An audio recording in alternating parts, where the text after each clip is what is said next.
For January the 12th, 2018, we talk about some crazy VR stuff from CES, Human Fall Flat, and we ask you about your gaming relationships. Welcome to Level 226.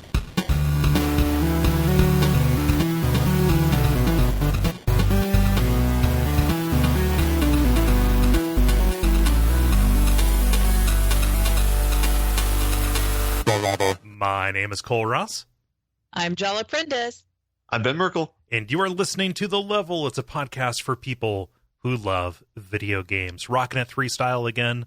Today, Dennis is out traveling. David is getting settled out on the West Coast and is having internet problems. But I'm very happy to have the two of you here. Hi. Yeah. I think this might be the rarest combination, maybe. This is the time where the Texans outnumber the other people. Oh, shit. Yeah. Oh, my God. Dude, we're taking over. I'm just a seat from the podcast. Oh, God. That's so lonely. Yeah. Oh, well. If you're going to do it, now's the chance. Mm-hmm. Yeah. I think the rarest... No, I just need to go and do this. But there's a lot of data that I don't have in the spreadsheet yet. So, I couldn't tell you. Yeah.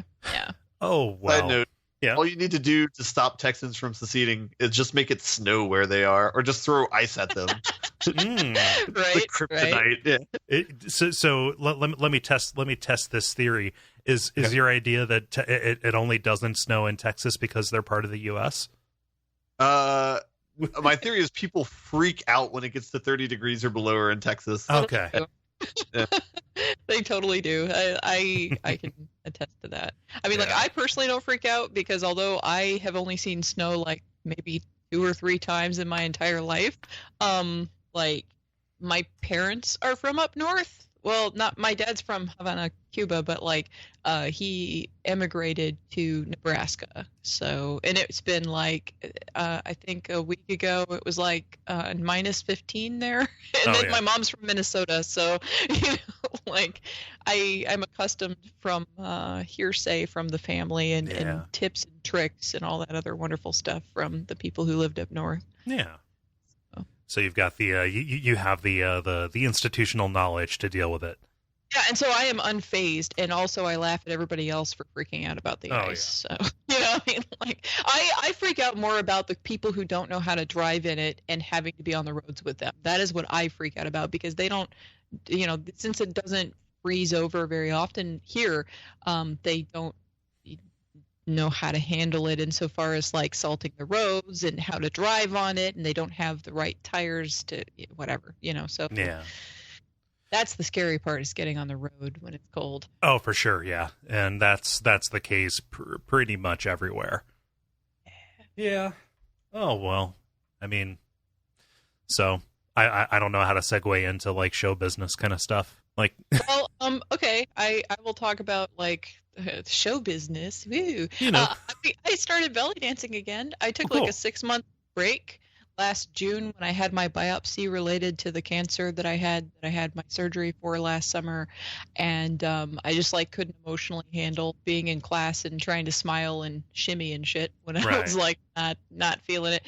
But I'm back now, and I'm doing double classes back to back right at the moment. So I'm not just there, I'm there in full force. Trying to make up lost ground.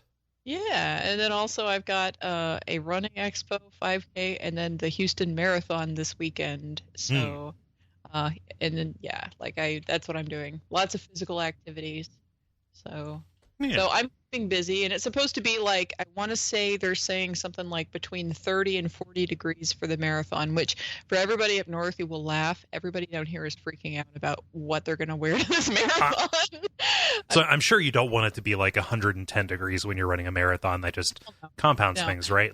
At what point does the human body start suffering adverse effects while running in that kind of weather? Outside of just, I'm just not used to this kind of stuff. Yeah. Last winter, quote unquote winter, it only got cold for 2 days. And then it was it was 15 degrees here for 2 days.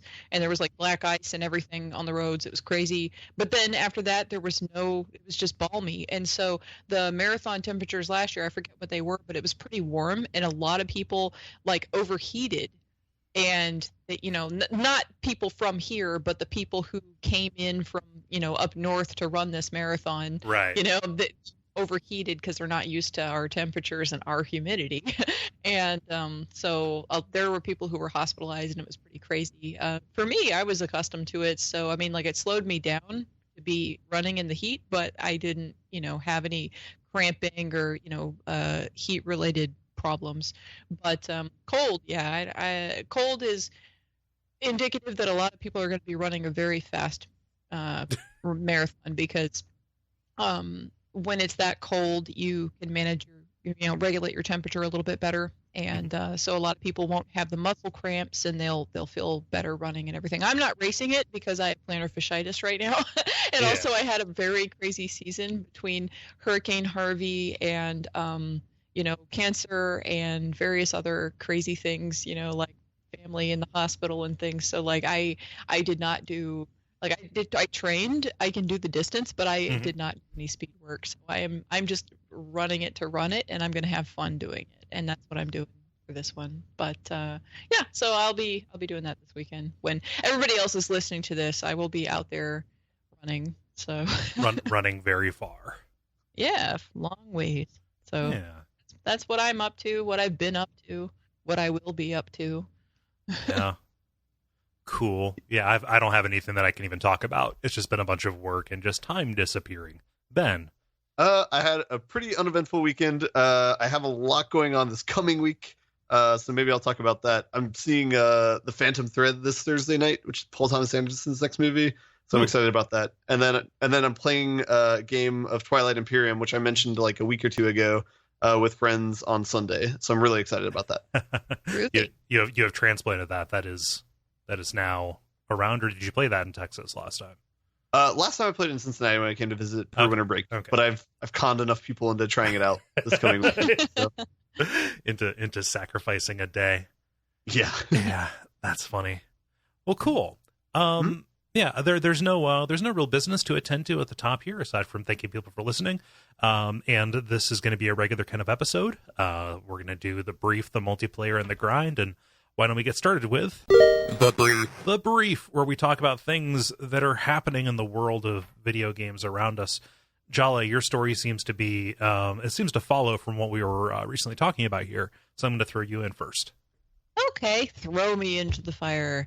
I have a couple of stories about some VR stuff that is coming out during next week's CES, Computer Electronics, show, expo, whatever. So the Tesla suit is something that simulates being touched in VR. It's a full body suit that you wear in addition to your little headset thing, and it gives you simulations of pain, pressure, gun recoil, basically with electrical impulses. Think of like a TENS unit, except it's all over your body. So like if you have a body shot during some kind of shooting game, you have a jolt to your, stomach or wherever you got hit. Oh. And when you are shooting a gun, it recoils, like your hand jerks because of the electrical impulses. And the guy that was testing it in the article that I found was playing a zombie shooter, so he was kind of like freaking out because he was feeling the stuff, like he wasn't feeling pain. Like he said it was just like startling to just feel the sensations when he's playing the game. Right. And so it apparently also tracks motion, so they're hoping to see it replace controllers for the most part. Right. So that's cool. And they're making the suit washable with chemical dry cleaning capacity. God, I hope so. On the spot as well. So, if you want to spot clean it, you can use like a chemical dry cleaning substance for it as well. That's one story, which I thought that was kind of cool. That's the most directly game related part of it. Does it come with like a mini fridge sized autoclave so you can defunkify it? Right? I mean, it should. So well, that's cool. It's like full body haptics. Yeah. And so that's going to be shown next week at the CES. And then another thing being shown at the CES, there is a group that is called Black Box VR, and they have developed a full body workout using a bespoke resistance training machine and a Vive. And the setup is about the size of a bathroom. I've seen something like this at PAX South. There was an endless runner game that used like a treadmill or an elliptical, or I don't remember what it was. And the faster you would go, then the faster your character would go in the game. And anyway, like with this thing, this full body workout setup, they want to develop an at-home version later on down the road, but the idea is to keep people from dropping their adherence to fitness stuff via gamification by trapping them in a virtual prism. Yeah, I'll say a little bit more about that in a minute. But eventually they want to allow users to compete against each other. But basically, like the lady who play tested it, who writes for the BBC, had said that like when she put on the headset, she had like a cheering crowd, and then she had like some guy in front of her that she had to do like, I don't know, chest presses or something to outdo the chest presses or something. So it reminds me of those like arm wrestling games that were in the arcades a long time ago, except like actually VR, and actually you're physically really doing, like an actual workout on a machine. But anyway, like that was just a sample. I'm so exercise illiterate that when you said when you said chest presses, I didn't think of that as like a like a weightlifting exercise. What I pictured was chest compressions. And when you said people cheering, I was like, wait a minute, like arena based competitive CPR, Cpr-Vr. No, that was not it. Anyway. We can fast track this later, Cole. Okay. I'm in. Well, all right. Anyway, moving right along. The controllers strap onto your forearms so that users can grab gym equipment. And like one of the playtesters in the article apparently dropped 82 pounds playing the games and then adjusting his diet.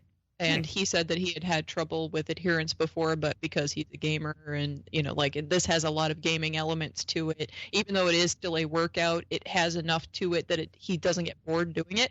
Yeah. Of course, the concern other than this eventual at-home version would be, the setup cost and stress testing the Vive for that kind of a use, because the Vive, was not necessarily intended for that kind of intense physical activity, and right. What people's reactions will be kind of in question. But I didn't know this before, but I've been educated since, that there is a VR Health Institute, and it's developing a PEGI-style rating system for fitness games according to their activity levels. So that's a thing that's in process right now. So it's going to be, like a thing. Last year's CES also had a cradle that simulated flight over a mountain range that, like, you would fly over the mountain range so long as you were planking. Bring it back. So that's interesting. And also at this event this year, a Czech startup called Sense Arena is promoting VR for the use of training athletes for ice hockey, basketball, and football, saying that it could lead to fewer injuries during matches and things. And also, I did not know this, but Go Ohio, in Columbus, they apparently have a VR gym where you can train with a VR personal trainer for $60 per session. So essentially, for the same cost as a real live person, you can have a fake one. Okay, cool. Or you can go to California to get a fake one. So that go Columbus, Ohio. I suppose. They need something. Yeah. So I would almost think there would be like a safety concern too, because like if you're doing anything with like any kind of appreciable resistance, like that has a chance to kind of fuck you up, right? It does if you are scaled up too fast too soon. Like if you go from 0 to I'm going to bench press 200 pounds. Well, I mean, like you're going to fuck up something. Right. Like, you have to scale it accordingly. So there would have to there should be, at least, speaking as somebody who used to be a fitness instructor and who is studying to be a fitness instructor again, there should be some kind of a fitness test before you start a game that calibrates like where you are and starts you off at like the appropriate level, because otherwise people, especially if they're super competitive, they might just be like, oh, I can do more, or they might play too much, and then overdo it and then get chronic injury from stress of, too much play. that kind of a thing. So, like, those are things where there would have to be some kind of system or whatever in place in the game itself for those kinds of concerns. I want to voice similar concerns about the shock suit. Like, how are they gonna put thresholds on that so it doesn't hurt somebody? Yeah, there's that too. So I don't know what the equivalent intensity is and how that compares to something like a TENS unit or anything. The only thing I found about it so far was just the one video article talking about it coming out and being a thing that you can try out at the show next week. So I don't know, hopefully after the show there will be more information out there about that so we can see just how shocking it really is and all of it. But yeah. This is cool. So, if it helps people. So, yeah, for sure. I mean, if it helps people and it keeps them interested in doing the thing, I'm all about it. As a matter of fact, this is a bit of an aside. In the wellness channel on the Slack, I am currently talking about developing, it started out as Jala is going to make a challenge for everybody to do for the month of February. And then now it's turned into, hey, how about I make it like a skill tree and like you can go progress down different paths so that way the people who don't want to do cardio can just focus on strength training or whatever. Then like you can unlock skills and then we could have a boss that could be like the super review challenge at the end of the month and trying to figure out how you get XP for this and like essentially turning it into an RPG. So I'm in the middle of messing with that to make like a challenge for people in the Slack. So gamification of fitness is a thing that I literally am doing right now. So hence my interest. I'm all on board for gamification of fitness, not so much consuming or work or things like that. Yeah. Neat. I've got a story, and this is a little bit it's really just like an FYI or a neat little factoid or whatever. In the roughly, let me see here, 4.5, 5 years, let's say 4 years that the Wii U was out in Japan. Okay, so Wii U, Nintendo's previous system, it sold 3.3 million units, which is not great. And illustrating how not great that is, in less than a year, the Switch has outsold the Wii U in Japan, mind you, at to a tune of 3.4 million. I have no factual basis in which to kind of like make this assumption, or a conclusion, but I would say Japan is representative, let's say, of demand for the Wii U and probably even exceeds what it is. So it wouldn't be that hard of a putt, that hard of a sell to say, oh, this means it's outsold the Wii U everywhere, cementing the Wii U as Nintendo's Dreamcast that they survived. Which I don't mean to be harsh. I like my Wii U a lot. It's just, I liked my Dreamcast too. Yeah, I love my Dreamcast. Yeah. Do we have a news story like 5 years ago when the Wii U came out where it's like, Nintendo was after the Wii sales, like they could do this like 50 more years and they would still be fine. Something crazy like that. Yeah, I have no idea what their cash reserves are. Like there were like rumblings and stuff saying it's not as good as like just they were in worse shape than people thought. Mm-hmm. So I found this article on Destructoid is where I found it. Normally we don't mention the source, but it's important for me to say this because I'm going to talk about a comment. The first comment that's that's available here is a GIF from The Simpsons where that little kid is screaming, "Stop! Stop! He's already dead!" After somebody gets a massive beating. Yeah. So, and it's the same company, so it's hard to be like, oh, hey, my guy did it. This isn't like a weird tribalism kind of thing. It literally is just like, oh, the Switch is A, that popular, and B, the Wii U was no great shakes, and this is kind of confirmation of that. Surprising no one. Yep. So to call that news is a little bit of a stretch. Okay, sorry. I wasn't trying to take a shit on your story. No, that's fine. Like I'm just like, I want a Switch and I never wanted a Wii U, so yes. There you go. It passes the personal test. Yeah. And Ben, you have a story that's a little bit sales related as well. Yeah, it's similar to the story I did a week or two ago about Amazon sales. PlayStation released their sales for 2017 of the most downloaded games that they've had for the year. Not a lot of like major surprises on it. Some of the interesting things is games that are kind of old now are still like on the list and charting. So like Grand Theft Auto 5 came in at number 5, Rocket League came on at number 7, Minecraft the PS4 edition came in at number 8. So those are still selling. So that's kind of saying that, like, I don't know, maybe PlayStation doesn't have as many like unique titles as like Nintendo Switch did. Like, because that was one of the with the last article is like a lot of the high selling games for Amazon were Switch exclusives. And then the one of note is Friday the 13th came in at number 3 for the PlayStation sales for the year. That's crazy. That's good. Yeah. Like that's good. I just wouldn't have expected that. Yeah. Yeah, other than that, it's a bunch of generic games: Call of Duty World War II, Destiny 2, Horizon Zero Dawn. Yeah, NBA. Like the like big hot sellers. Kind of stuff you would see performing well elsewhere. Yeah, whatever. That Horizon Zero Dawn. That you can pass that off as a whatever game only because the people who are very bad that aren't here. Yeah, that was Matt's for me, but other people like that one a lot more. So maybe I should not gloss over that so casually. Yeah. But yeah, it does seem, I guess, in comparison to like the Amazon sales, it does seem that PlayStation it highlights that they have not had as good of a year as Nintendo, probably. Yeah. But yeah. Well, cool. Go Friday the 13th. That's amazing. What's funny is I was just talking with some people in the Slack today about Damned. Remember when I was playing that game like a year ago?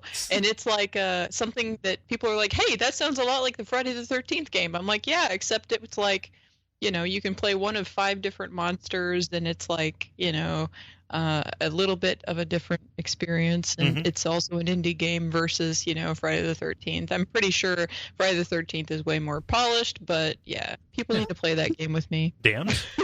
Damned! Damned! I want to play Damned with everybody. It makes me happy. Yeah. I think Friday the 13th, that's indie as well. That was Kickstarted. Oh, is it really? Yeah. Okay. I mean, it still looks more polished than the other one because it's probably got a bigger team or whatever.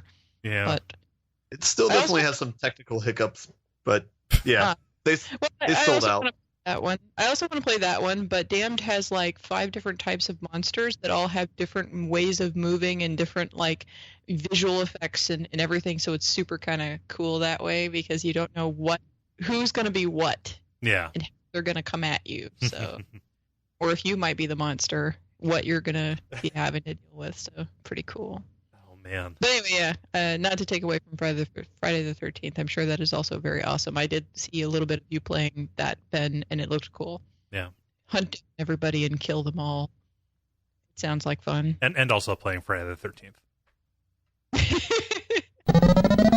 Multiplayer. Now it is time for the multiplayer where we ask you a question and then you answer it. Jala, what's the question that you asked the nice people? I came up with it all on my own! Yay! Okay. Have you formed any lasting relationships through gaming? And tell us your favorite story of friendship and or love. Love and peace. Yeah. That's like a joke for 2 people. That's all right. That's fine. Is that from co-op stuff? No. That's reference to an old anime series. Trigun. I gotcha. Anyway. I know that one. I mean, I know of it. Let's see here. Greg writes, I didn't encounter Jala directly due to gaming, but it didn't take long for her to suggest doing Portal 2 co-op with me when she found out that I hadn't played it. Since then, we have gamed quite a lot, and it's helped develop our friendship. Plus, she introduced me to her group of friends through that, such as Sam and Briar. And it's been great looking forward to MP sessions, multiplayer sessions, and getting me more social online. Although technically I met Greg because of Ollie, who is another listener of the show. Yeah. And Ollie was like, hey, Greg, he's a good guy. And he wants to chat, but he doesn't want to seem like a creepy person coming up to you randomly. Right. Talk to him. And I was like, okay, fine. Hi, Greg, what's up? And that's how it happened. So it still happened because of the podcast, which is about video games. So we still met because of video games. That still works. Yeah. Ben, what does John say? Sean says, I met a lot of my close friends through fighting games, especially once I started playing Guilty Gear.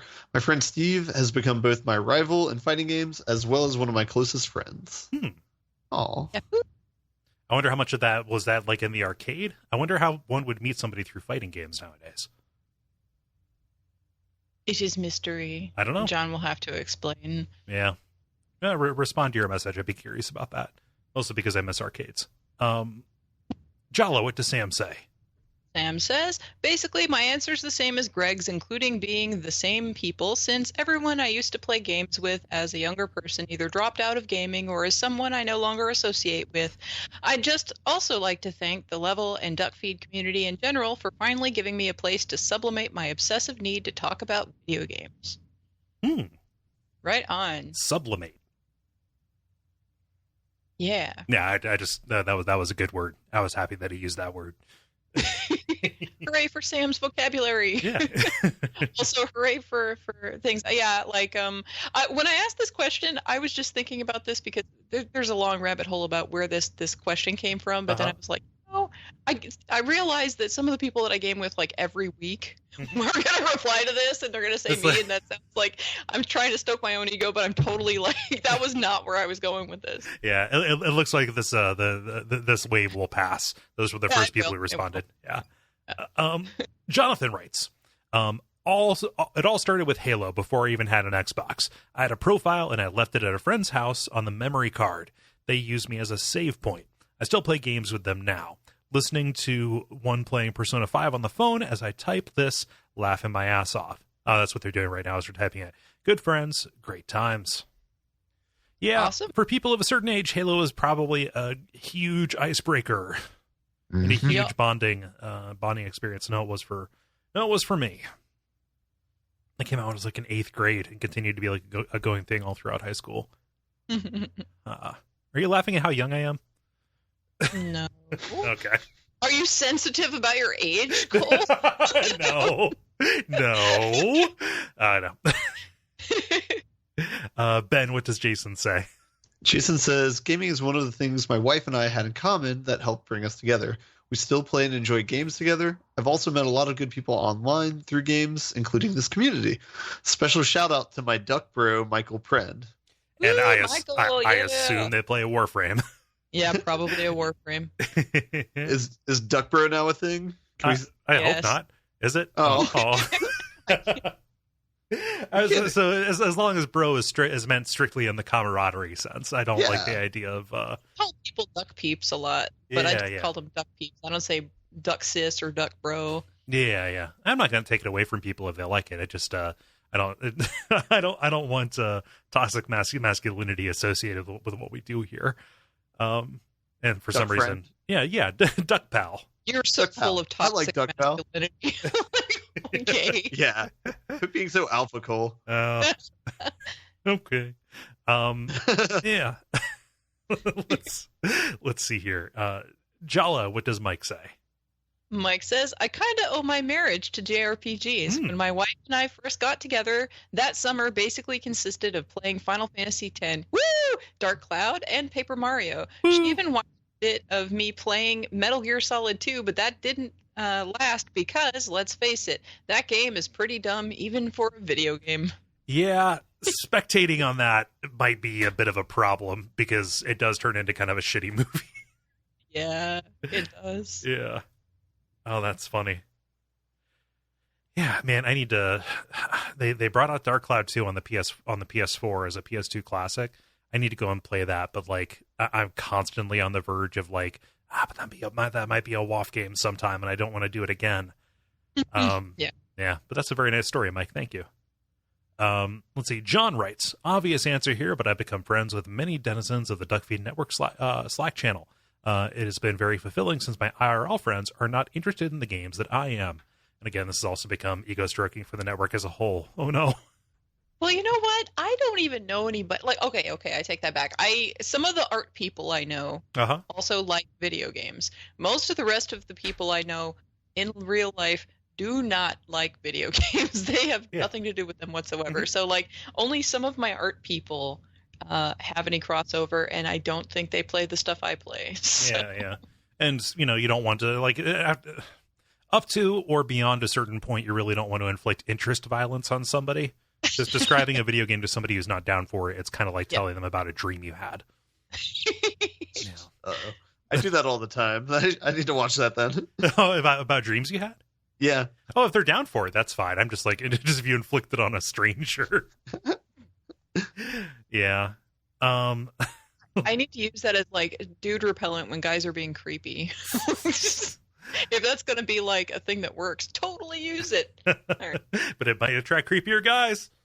That's true. Let's see. That was who read that one? It was like 2 seconds ago. You read John. I read John. Okay, Ben, what does Michael say? Michael says, laid back or mindless multiplayer games kind of replace social media and TV in my life, allowing me to reach out and stay in touch with people. More acutely, Bloodborne led me to Bonfireside Chat and in turn to the wonderful Duckfeed community. Once again, self-congratulating question. Next week's question will be, what's the nicest thing you can say to us? Yeah. Michael goes on to say, my life's been brightened a lot ever since. Nice. I'm sorry for ever making up a question on my own. No. No, we're not throwing. You were not intending to do that. No. I wasn't. I believe you. That didn't cross my mind at all. I'll tell the story about why I came up with the question when we get to me. Okay. All right. Yeah. Lindsay says Dark Souls allowed me to make 3 awesome friends from around the world. One from Poland, one from Canada, and one from the U.S. We talk on almost a daily basis, helping each other in games and our own lives. I wouldn't be the same without the Souls community, as crazy as they can be. Yeah. Yeah, I mean, like, I've met a lot of people through Soul stuff, like through just happening to be associated with Bonfireside Chat. So I dig it. I know it. Poland, that's great, making friends around the world. Yeah. Yeah. Chris writes, games are a tool that friends and I have used as a way to keep in touch outside of a private Slack. We've mostly enjoyed doing comp stomps. I think that's playing with your friends against a computer, but has also been great for establishing a team when playing more competitive games like Counter-Strike Go, HOTS, Heroes of the Storm, Rainbow Six Siege, and so on. It's kept my gaming group somewhat small. I've never been comfortable playing with strangers, but through vetting, we have had a few new people join the group, which developed into real friendships. Along with just being friends for gaming, we've been there for each other when crappy life events happen. Cancer, conception issues, depression, job loss, etc. Yep. Also a very nice story. Mm-hmm. Yeah. And then finally, Ben, what does Adam say? Adam says, I've made friends through playing Warhammer 40k at the local game store. I play with the Drukhari. They are the dark elf space pirates who love to fight and torture, kind of like the Reavers and Firefly. Okay. They operate like a glass cannon, though. So my favorite story is when they had an infantry-only tournament where my army shines because I can bring in a lot of units. Most of the other players went with less units that were more powerful. I won most of my games that day, overwhelming most players with my numbers, and all my games went long. The Tyrannid player also brought in lots of units, and I fought him last, and that game was extra long given the number of units in play. I came close to winning that game, too, but have a couple of lucky dice rolls when it mattered. Yes, a battle well fought. Mm-hmm. Yeah. That's cool. a whole scene I have no insight into, outside of those little glimpses that happen like that just there. I've started to pick up on this more because I've started playing Magic on Friday nights, and that's like a big like social event. Mm-hmm. But then there's like a lot of crossover with people who play Magic and then also play Warhammer. So sometimes you see some of that. Yeah. Gotcha. Cool. Well, thank you everybody for writing in. Let's do ours. Jala, you had a story behind this, so I'll throw it your way.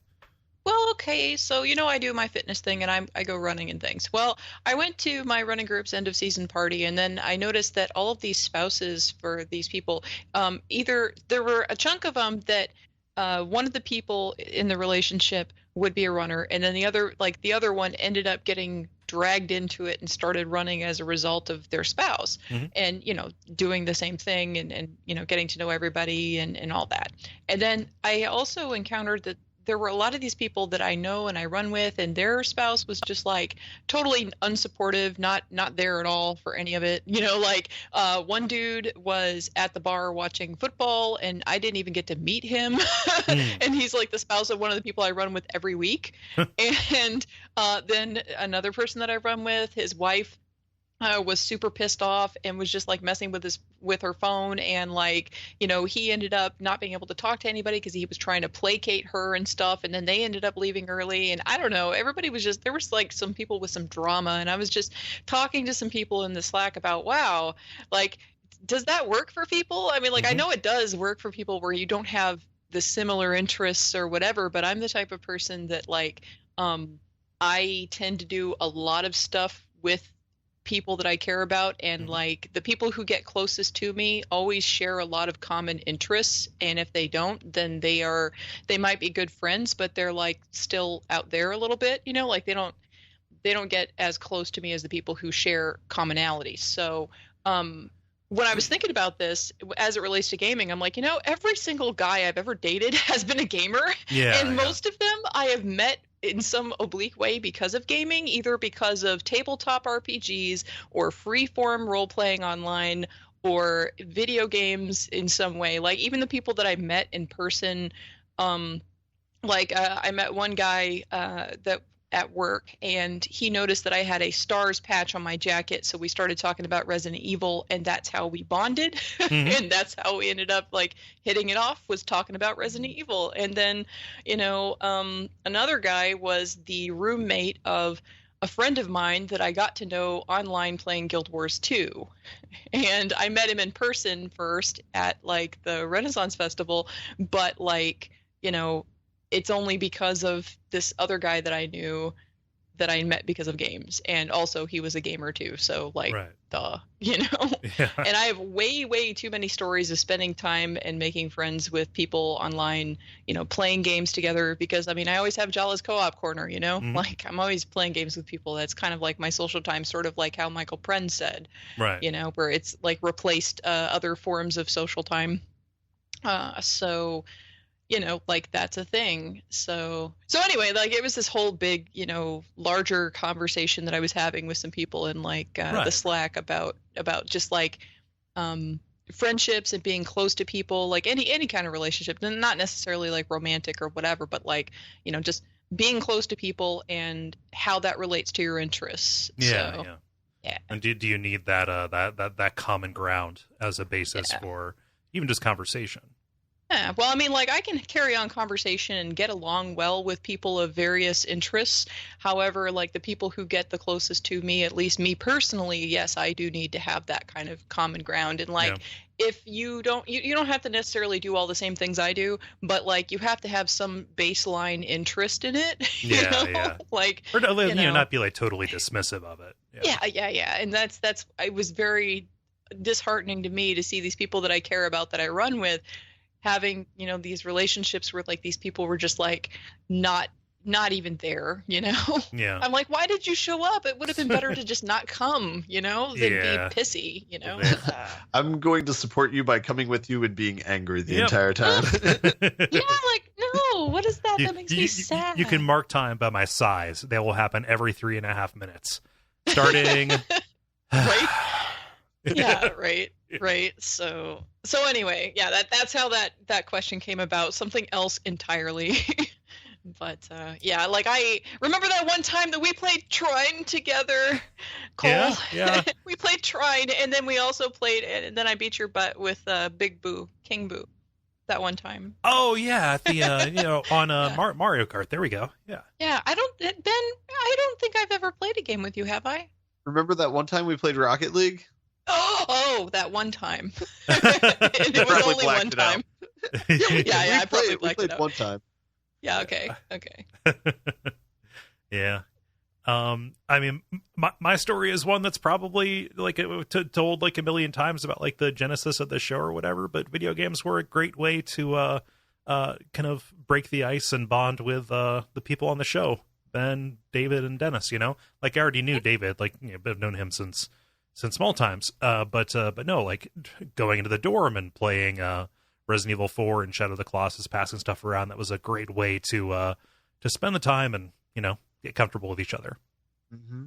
Yeah. Along the same lines of breaking the ice, playing video games together led us to icing you for your birthday when we were playing Rock Band. Oh, Jesus Christ. Oh, my stomach just turned over. So sorry. I think for the most part, most of the time I play games are kind of like to reinforce relationships that I already have. So we played Halo with like high school friends that we had. In college, we played games together. And like now I play games with a lot of coworkers. Like I play Rocket League with a lot of coworkers. So, but yeah.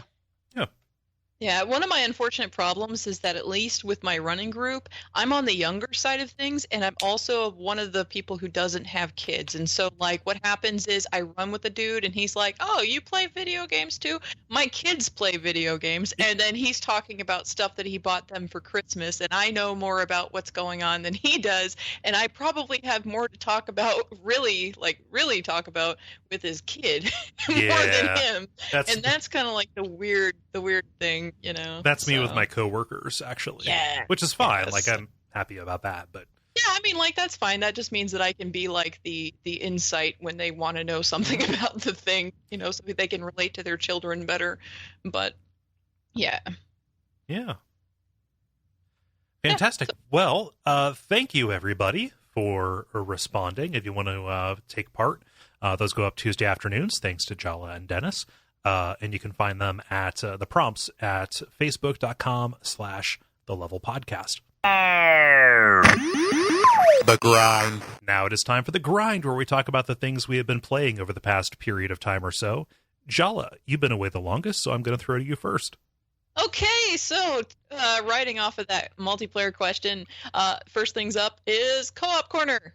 So I did Vermintide DLC with Greg, Briar, and Sam. Two of those people answered the multiplayer. I didn't mean for that. Okay, whatever. So Vermintide DLC. There were some very good variety in the 5 maps that we played, but unfortunately there wasn't a lot of ammo the first session, and I was the Way Watcher, who is the archer character. So I was really struggling like the first session through, and was more often kind of in a support role, picking people up and providing backup more than I was like actually doing anything. And also all of my roles to get new equipment have been shitty, so I haven't gotten any better equipment. So like Briar just got a really good weapon for their character, and as a result, like Briar's been the top person on every category at the end of every one of these maps. So anyway, some of the different maps that we came across, there was a dark dungeon where you have a torch and you literally can't see anything beyond the ring of light, and there's traps, and basically like you can kind of see enemies because you can see their glowing red eyes, but that's about it. Like you don't know their exact positioning or what type of enemy it is. For example, like you don't know if it's a storm vermin who has a lot of armor or if it's a regular guy. You have no idea unless you draw them into the light. And so that was cool. There were some outdoor areas with mountains that were very picturesque and cool and looked, really unique and interesting. There were ship battles with some kind of crazy Mad Max looking steamboats and rat hordes boarding, like latching onto the side of the boat and boarding the ship. In that particular part, my speed was useful in breaking the chains to keep the rat boats, back. But the guys had to try to protect me, and so like we got overwhelmed the first time around, and then we kind of got the system down, and then the second time we played it, we passed through that.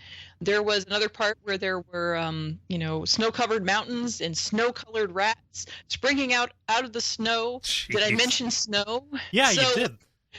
So Greg and Briar are both in New England, and so they're like, yeah, it kind of looks like where I live right now.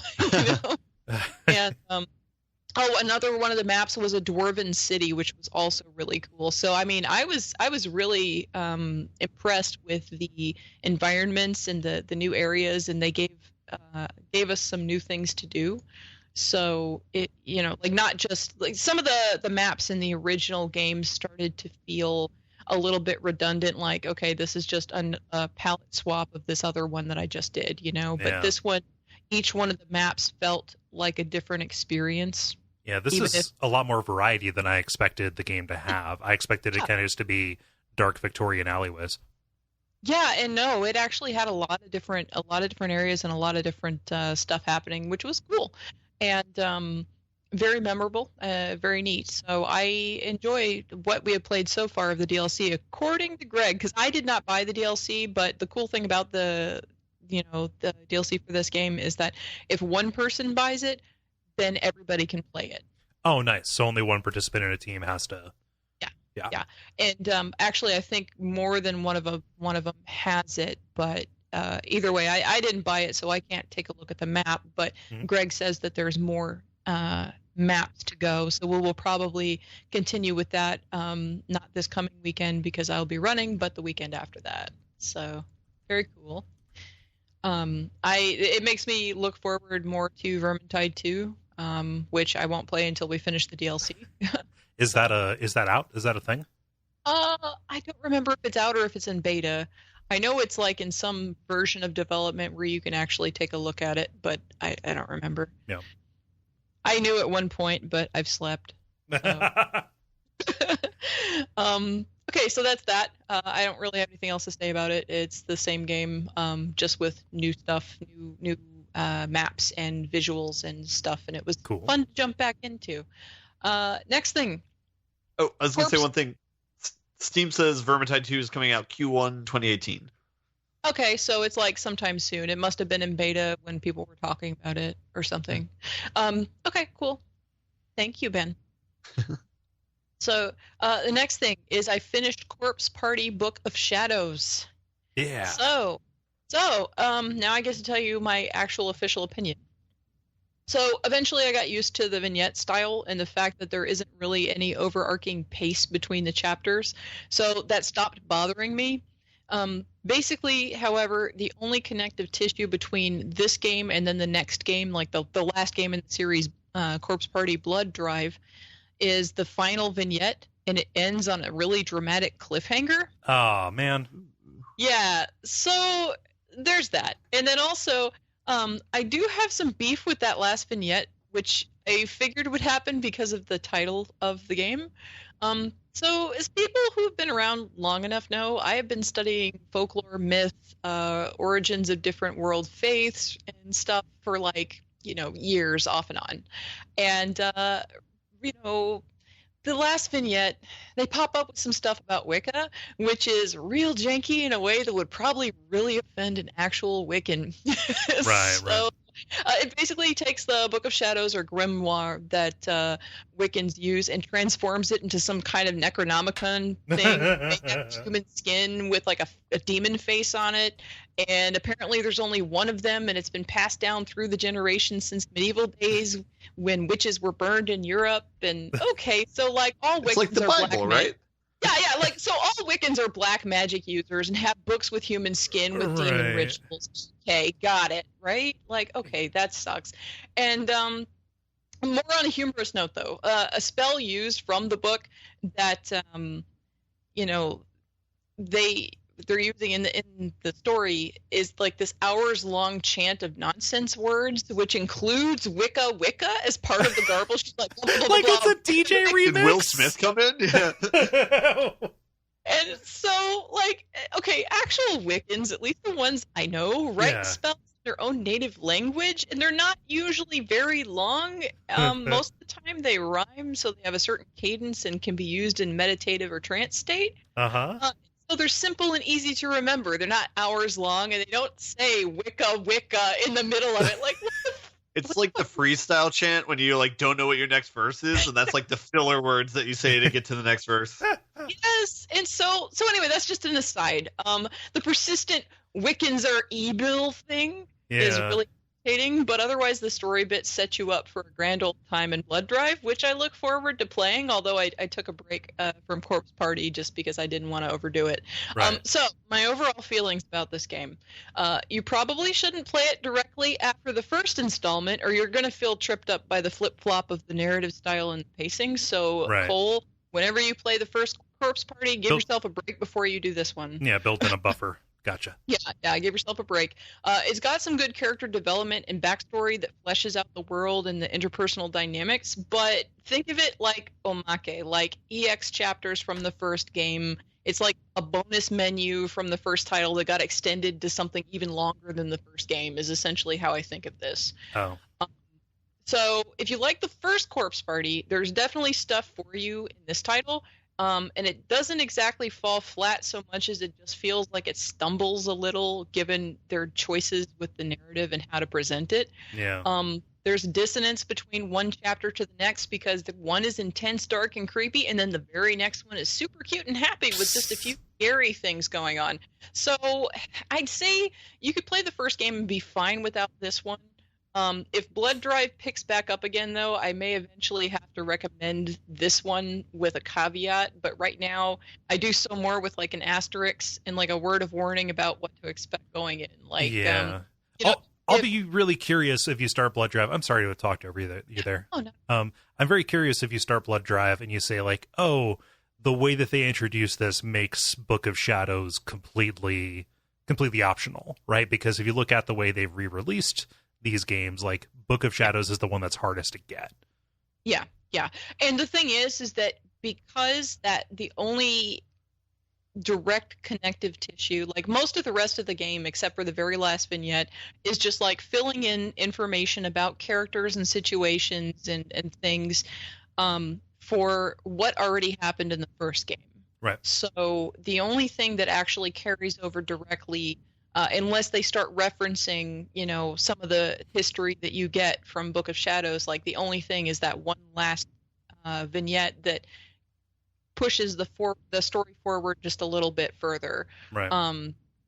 But it's not like for being a sequel, it doesn't go forward very much. It kind of like wibbles and wobbles and goes back and forth between the past and the what happened in the first one, and then it just kind of like skips a little bit, skips one step forward. Yeah. It doesn't put down any new ink, but it just kind of shades.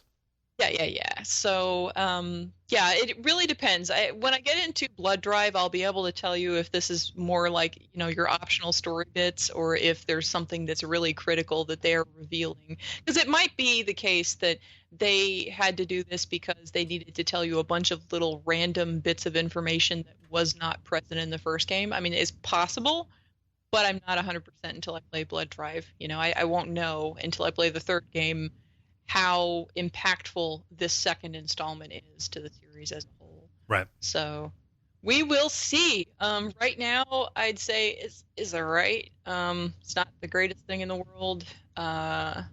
It has some moments that are really good, but then overall, it's just like so janky in its presentation. It just kind of like jerks back and forth too much to have a real feel of consistency or build up. For me, anyway. Yeah. So that's Corpse Party, Book of Shadows. I have a question. Do you think the game would have been better if it was called Corpse After Party? Yes, because the Book of Shadows thing. I'm like, they're referencing Wicked stuff. There's gonna be some shit. It won't be the first time a video game has like really, really biffed the research. Yeah. Especially on like a religion. Yeah. Yeah. I mean, it's kind of like, it reminds me of when I was playing Anna. Remember when I was doing that? And I was like, and then they had all these Wiccan symbols everywhere. What the hell with that? And I got mad. I just thought it looked cool. Yeah. I got mad at that too. But anyway, at least that game didn't like directly say that this was like, this is what the Wiccans believe, kind of whatever nonsense, Yeah. So anyway, enough about that. The last thing that I've been playing, guys, I actually went back to playing Persona 4 Golden. Remember how I dropped that like a bad habit a while back? Yeah, like, you dropped that with a vengeance, and I was very curious when you mentioned you were going to pick it back up. I was mad because I had to grind to get done with that boss. Okay, so for people who are just joining who missed the first time I was playing this game, I liked it all right. Like, there are systems about this game that I like. I stopped at the 8-bit dungeon, which I was told is about halfway through the game, and I stopped because I got to the boss and I had like gone through everything without having to go back and grind one bit. But this boss was like, like Copper Demon kind of in Dark Souls, where it's like the thing people bounce off of, and like, okay, now you have to do something to figure out how to get around this. So that sent me back to where I had to go back and grind through the dungeon to level everybody up to move forward.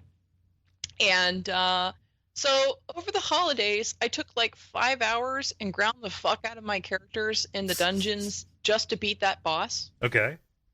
5 hours of my life grinding just to get past this stupid boss in this game. I was mad. So for some reason that boss is a big difficulty spike, and then after that, like, everything was cake. I have not had a problem since, and apparently like the next boss I encounter is going to be just as bad. So oh jeez, we'll see. So how that I made that tolerable is I looked through the persona fusing system, because basically, for people who don't know what this game does, like, you have your guy and you have a persona, which is like an alter ego type thing that you get power from, that you can summon. It's kind of like Aeons or something, and you can summon them and they do magic stuff, and that's how you win fights. They have the magic, they have the special abilities and whatever. And your main guy is the only one who has more than one. I don't know why. And you get them and you can fuse them together to make new ones. So there's this whole crafting system essentially with the personas. And I decided that I was going to make the most complicated persona there was to make, that needed 6 different personas, like, different specific personas, in order to fuse into this one thing. And I decided that because I already had like 2 or 3 of them out of the 6, and I'm like, oh, I could probably do that. Since I have to grind anyway, it'll give me something other than levels to look forward to. And that's how I tolerated doing the grinding, because I was trying to fuse specific personas to make, the trumpeter, and I did. So, so that's the thing. Now, I got through the rest of the summer because this game takes place during a year of you living in this little town, and I got through a lot of character interactions and got to know the final party member that I rescued. And so, some notes about how it is going back into it, though. There's systems such as a daily choice of how to allocate your time into your social links with your party members and other people in town, so you can fuse stronger personas, into your own personal stats of, like, diligence and courage and whatever, which enable you additional options in the role-playing segments, and into grinding in the dungeons and so on. That stuff used to be really fun and interesting to me, but at the point that I got back into it, it started to sag, because, like, I was already pretty much filled out on my chart, and, like, I had pretty much been there, done that, and it wasn't as engaging to me anymore at that point. However, like I said, the persona fusing system, which I used to not care about at all, became more interesting when I realized, that I had all these persona that I could probably make the trumpeter and so on. So yeah, and probably because of, having that interest in getting the personas to fuse, the dungeon was less annoying when I went through it. And I actually went through it after I beat the boss that I had a struggle with. I went through it another time, and I've been going back through the dungeons a second time, basically just to get personas to merge together at this point. And I think the problem is that I think at this point, like, I've gone through 2 additional dungeons, and I'm on what I believe is supposed to be the last dungeon or the next to last dungeon, depending upon what ending I get. And I'm at the point now where I've tapped out all of my reasons for grinding, and I've tapped out all of my interests in the town. There aren't any new personas that I'm excited about making anymore, and the town is not interesting anymore. So all I've got is I've got to finish the game. Okay. So I'm hoping that I have enough steam to do this, because I am 66 hours in. Right. So. Hours. So Yeah, I have some gripes about some of the stuff that happened in the story, and unfortunately, I can't go into detail about it without spoiling. And I know this is an old ass game, so like, it would not be bad for me to spoil it. But there were some choices made about two of the characters that made them much more, much flatter, and there's basically a big reveal after you finish the last character that you get in your party's dungeon, and it's the treatment of that really irks me. So I'll say it again that this game is weird because I'm not on board with like most of these characters. I thought Yosuke, which is like the first character that you get in your party, along with your main dude. Yeah. I thought Yosuke was more interesting when he very obviously had a crush on the main guy, but then they backed off of that apparently due to the publisher's demands. Oh man. So he's fallen flat ever since. Like his bitchiness doesn't have like a point. Yeah. And I'm not a fujoshi, like a girl who's particularly a fan of yaoi or boy-on-boy romance, but like I liked how you forgot to switch gears for the pronunciation of romance.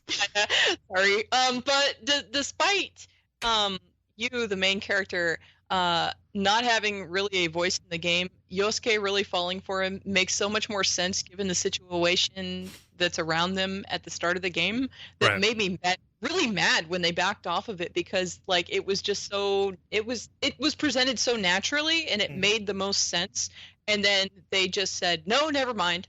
Yep. And then something very similar to that happens with the final character you get into your party.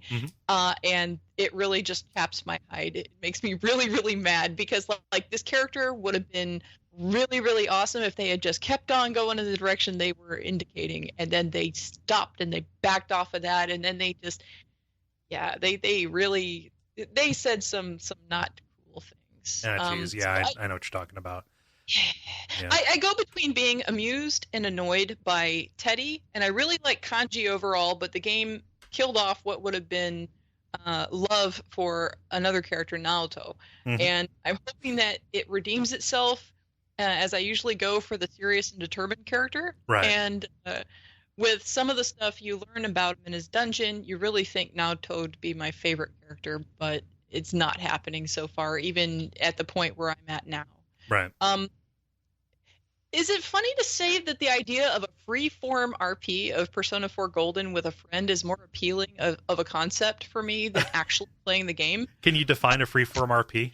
So basically, like going back and forth where you and one or a couple of other friends pick characters that you want to play primarily as, and somebody picks to be, the person who directs the flow of the story and introduces, like villains or whatever's going on, like narrates the thrust of the overall, like a Persona style, like a Dungeon World kind of thing. Yeah. And then like, you build on it and you basically write the story together, but there's not rules for combat or things like that. You just kind of go with, whatever the person who's in charge of the narrative is kind of indicating. Like you take cues from each other and how each person writes their reactions or actions. And that's how it plays out. And I think the reason why that's more interesting to me than the idea of actually playing this thing is because, like, they kind of back off of so many different things, and, like with the characters and their interactions, that for a game that's about characters and their interactions, it just seems janky to me. Like, it feels ingenuine, and I don't like it. Yeah. I mean, near misses hurt more than like obvious like whiffs, right? Yeah, and that's the thing is that it feels like a near miss. Like they were going there, and then they just veered off to the side. And something that Matt or Squall or John or Sacred Agent Man, whatever you want to call him, though, was that this game happens to treat gender and sexuality as part of the characters in a manner that most games don't, and that they backed off of the directions that they started in, but the original game came out in 2008, which was a decade ago. So, he almost convinced me, and then I got to this beauty pageant section. The girl part actually was not the bad thing. The gross thing was when they were doing the cross-dressing pageant, and the commentary during that was ghastly. I was just like, No. Yeah. This does not fly. This would not fly in 2008. This does not fly now. Like, it does not matter if it was 2008. This still does not fly for that time period either. So no, Right. I thought back to 2008 and I'm like, okay, I went to Japan back then. Okay, yeah, I remember that time. Like, no, back then, no. So anyway, like, the point is, I put all this time into this game. I'm still going. Mhm. I am almost done. I had a several month break in there after about 40 hours, but I did pick it back up. See? Yeah, that speaks. I mean, like you picked it back up, and the way forward was this is a game that contains so many multitudes that when you got bored of one thing, you could focus on the other thing and make that your engine, right? That's pretty much what it was. Is that, like, the reason why I could get back into this game is because it has a bunch of different systems for me to play with, and there are characters that I really like. Like, I like the Dojimas, which are the your uncle and then your cousin, and I like them a lot. And there are certain characters that I really enjoy, and then the characters that I got mad about them backing off of, like, I really like those characters and where they were going, except, like, in my head canon, things are playing out differently than they are in the game. Let's put it that way. And so yeah, like, even as a near miss and even making me mad, it's still enough that I've still wanted to see the end of it and finish playing it and see how they resolve it. And I'm really hoping that I don't throw my Vita at the end of the game. No, I mean, I don't think they're making this anymore. Yeah, no, so, like, please, Persona 4 Golden, please do not make me get mad and throw my Vita at a wall. I do not want to break it. I have backlog on that thing. I need to finish, please. So, yeah, so I've enjoyed some things. I was glad that I finally got the ability to appreciate the Persona fusing system, because for a long time I was like, fuck that noise. Like, that's too complicated. I don't want to mess with it. And then that became, like, the only reason why I could deal with going back into the dungeon. So, that's good. Yeah. And, like, that, the interactions in town and allocating your time to different tasks to level up different types of systems and manage everything was interesting enough to carry me through a large chunk of the game, even though I never liked the dungeons. So yeah, that's cool. But so yeah, like, I want to finish it. I'm excited to finish it. I want to see what they do, and I'm hoping that I don't get mad at it anymore. I've been told the absolute nadir of this game was that beauty pageant, and I've suffered through that, and now from here, hopefully, it will only go up. Blue skies ahead. Yeah. Yeah, I don't know that I have any questions about it. Cool. And is that all, Jala? That's it. Cool. Ben, I'm curious what you've been playing. Ain't played shit. I've just been playing old games. So I went through my Steam history. I've been playing, like, Rocket League and Magic, and I continue playing Human Fall Flat. That's a really great game. Jolly, you might like that as a co-op game. That's, like, a whole lot of fun to play with other people. And I solved one puzzle of Opus Magnum, and I got a little bit farther in Evil Within 2, but not much. So yeah. So explain the thing that you said I would like. I don't know what it is. Human Fall Flat. I think I talked about it last week, but it's the same engine as Gang Beast, which I think Dennis talked, like, maybe a year or two ago about. About that. Mm-hmm. Okay, and so, like, it's just this, like, janky ragdoll engine that you walk through, and your main control of the game is you can stick out your hands, and they're kind of like duct tape on the end of them, where whatever they touch first, then that's what you're either gripping or that's what you're attached to or whatever. So if you grab the ground, you're anchored to the ground. If you grab a wall, you're anchored to a wall. If you grab a person, you can lift them up and throw them off the edge of the map if you want. But there's, like, a bunch of physics puzzles that they made within the game. So, like the typical, like, portal type puzzle where you pick up a box and put it on a thing and it'll open up a door.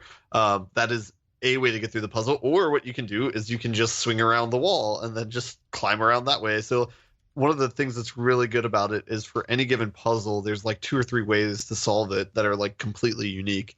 So there's, like, a lot of fun. It rewards you for exploring the map, and that part's really nice. Cool. Yeah, it's fun to play. I have it, so if you want to play it, we can co-op it. Yeah. Can you play it by yourself? You can. All of the puzzles are made so that you can solve them with one person. You're putting an awful lot of emphasis on can. Yeah, I mean, I think the game is made to play with at least one other person, if not like a gaggle of people. But yeah. Cool. Mm-hmm. So just other than that, just a grab bag. Yep. Gotcha. Yeah, I have a grab bag as well, honestly. What you got? Yeah, so been playing Chaos Child, continuing doing that. Not an awful lot to say about a visual novel while you're still in the middle of playing it. Like, it's not really that interesting of a story to tell until it's told. However, most of my console play has been dominated by getting ready for a WoW stuff. And I've been playing some stuff on my Switch. Namely, two games that I put a little bit of time into are Enter the Gungeon and Mom Hid My Game. Okay. What? Let's work backwards. What's Mom Hid My Game about? Okay, so Mom Hid My Game. It is a very, not stripped down, but like they did not add an awful lot port of a series of iOS games called Hidden My Game by Mom. These games, they're like little 1 or 2 screen point and click adventure scenarios where you're playing as a small Japanese school kid and his mom has hid his DS. And you have to find it. And this involves solving some very simple puzzles to find it. So, like, well, let me see here. There's and they get incredibly elaborate as they go on. But like, I'm seeing one picture of a race with a goal and 5 urns with a snake tail coming out of one. Yep. Right. Yeah, it's like, oh, like over here are a bunch of urns, and like one of these will have one of these will have your game, other ones will have snakes, and one will have your mom inside. And what you're trying to do is avoid getting your kid hurt, and you're also trying to avoid alerting your mom. And that gets much more elaborate as well. So like sometimes like as you're interacting trying to find your game, you might click on a curtain, but maybe you didn't notice that there are some feet sticking out underneath it. And then, oh no, mama is what it says, and then she's there and she's angry, and that's your failure condition. Okay. There'll be situations like there are a bunch of people like riding bicycles back and forth, and you have to go in front of like an armoire kind of thing. If you try and go for the armoire, you get run over. So you have to go over one screen, search over there for a bunch of thumbtacks, throw the thumbtacks on the ground, and then all the bikers will crash, and then you can go get your stuff. And it gets even more elaborate from like from solving there. Problems with murder. Yeah, exactly, murder situations. This game looks a lot like the game Amy Adams works on in the movie Her. If you know, I've not seen Her, but I would like to. But it is very, very simplistic. The drawings are like obviously hand done line drawings of these characters, and sometimes they have sometimes your mom appears wearing a policeman's hat. Like if you pick up a wallet that's been laid out, like, oh no, you stole it. Here's mom coming to arrest you, kind of thing. And like the level of interactivity or play, like this was an iOS game, but it was very obviously could have been like a Newgrounds game on Flash. What makes it interesting is it does get incredibly creative with like the small little puzzles that it puts in front of you. And when I say little, each of these puzzles is, you're going to solve like 4 or 5 of them on a go, like sitting down to play it for like 10 minutes. It's incredibly breezy. And that creativity also leads to like a lot of like funny gotcha moments, right? Like it is kind of a joy to play because it does throw a bunch of unexpected stuff at you, both in the failure and success conditions. Like, oh, wow, I didn't realize I could do that. Here you go, playing with the interface and stuff like that. Mm-hmm. But yeah, it's like I think you get them for free on iOS. It's like a $5 thing that rolls up a bunch of the old puzzles and adds new ones on the Switch. I was happy to give this creator money, more so than they got for my ads the first time I played it. But yeah, it's called Mom Hid My Game. I would recommend, like, if you have mobile, go ahead and check those out. It's translated really weird on mobile. Like I said, it is Hidden My Game by Mom. Nice. Yeah. That's great. I don't know if that was intentional or not, but it brings me great joy in either case. Yep. Any questions about Mom Hid My Game? It looks pretty delightful. Yeah. Delightful would be a good word for it. And like it has one song in it, and that's going to get stuck in your head, just like it is for me. You can't escape it. As it plays in the background in your mind right now. Yeah. I have a sore throat, so I can't do it. I shouldn't have even tried. Anyway, Enter the Gungeon. I have not played very much of this, but I've played enough to get a reckon on it, and I only bring this up now, Jala, because you're on here. Flipping tables is an important part of this game. Woo-hoo. Yeah, because sometimes you'll run into a room, there will be a table, you press a button, and then the character flips it up in the direction they were facing. Sometimes there's stuff beneath it, but the tables act as cover. Mm-hmm. Have you two heard of Enter the Gungeon before? Yes. I feel like somebody's talked about it on the podcast before, but I have not played it myself. It might have been either, by process of elimination, it would have been either David or Dennis. Yeah. I'm pretty sure it was David. Yeah. Could be wrong. And given his hate on for roguelikes, that is very funny. But this is a roguelike, like a top-down exploration roguelike kind of game in the vein of The Binding of Isaac. Randomly generated dungeons made up of these, kind of like prefab rooms that are strapped together. But the emphasis is that everything is kind of like a bullet hell. So as you're going around, you can aim and shoot, and you don't automatically shoot in the direction you push. You have to like manage your ammo and things. But like you have a dodge roll, so there will be an enemy, like boss enemies will just radiate these patterns of bullets that would be impossible for you to avoid just by doing some fancy footwork. So you have to know exactly when to dodge and where to dodge to, so you'll be safe in the next one. It is incredibly hard, but also incredibly rewarding because, it's been a while since I played a game that really depended on understanding your iframes, like that's a huge thing in Dark Souls, and just not a lot of games that I find myself naturally playing do that. So understanding and getting into a rhythm of like a bunch of flawless dodges is a very satisfying thing to do. And yeah, you pick up different kinds of guns. Everything is gun themed. So like your basic little enemies are little bullets that walk around with arms and legs. And it goes up from there. The icons for your health, instead of being a heart, it is 2 shotgun shells that are arranged like a heart. Nice. Like they're kind of crossed at one end. And yeah, like it is, they commit to the theme. It controls very well. It's kind of a natural fit for the Switch. Although I find myself, because of the precision, wanting to play it on the big screen with a Pro controller, honestly. Mm-hmm. Just because it is relatively demanding of you. But it's pretty good, and I can see myself going into it a little bit more. Do you know how long the game is? No, I don't know how long it is.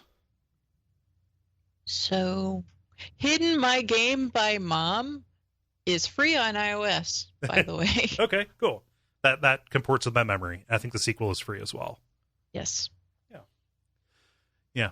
Oh, speaking of other roguelike kind of things, I downloaded Crypt the Necrodancer for iOS, thinking that would play really well on iPad.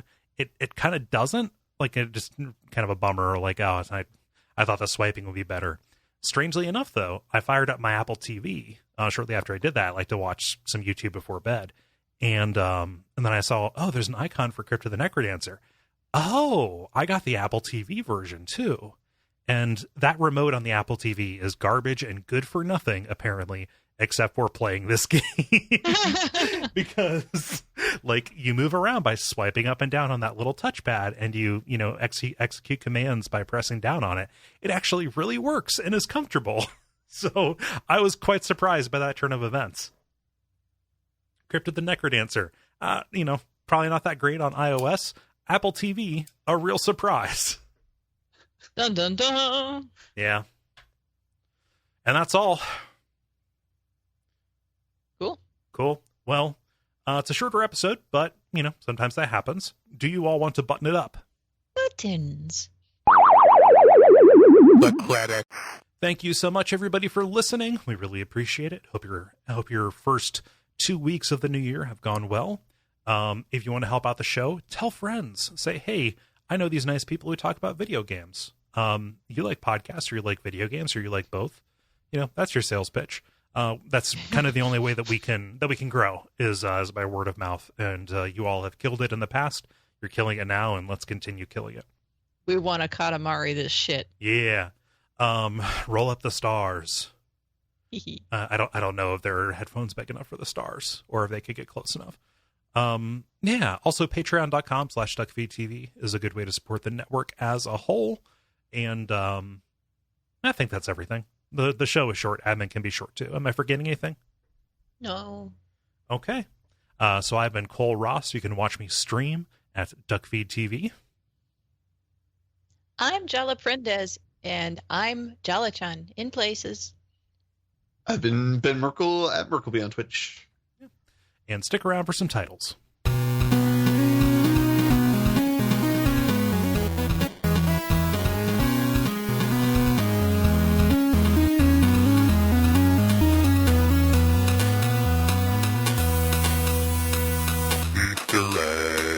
Okay. I only have one. I'll throw it out here. Cpr-Vr. I only have two. Cpr-Vr and AlphaCole. Oh, jeez. I only have three. I have Cpr-Vr, Duck Pals, and Mark Time by My Size. What? It's a homophone, but it's size as in like... Oh, okay. I gotcha. Yeah. That's why I wrote it down, too, because I like that it had a double meaning. I think Cpr-Vr gets it. Yeah. Yeah. By votes. Cool. All right. Well, I'm going to go. I'm going to follow Jala's cue, and I'm going to go to bed because I'm very tired. I got to go take a shower first, but I got to go to sleep, too. I got stuff to do. Yeah. Long day at work tomorrow. Yeah. 5 a.m. to 10 p.m. Yeah, Woo! that's a lot. That is a great deal. Cool. Well, take care, you two. All right. Yeah, see you guys. Bye. Have a good week. You too. Bye. Bye.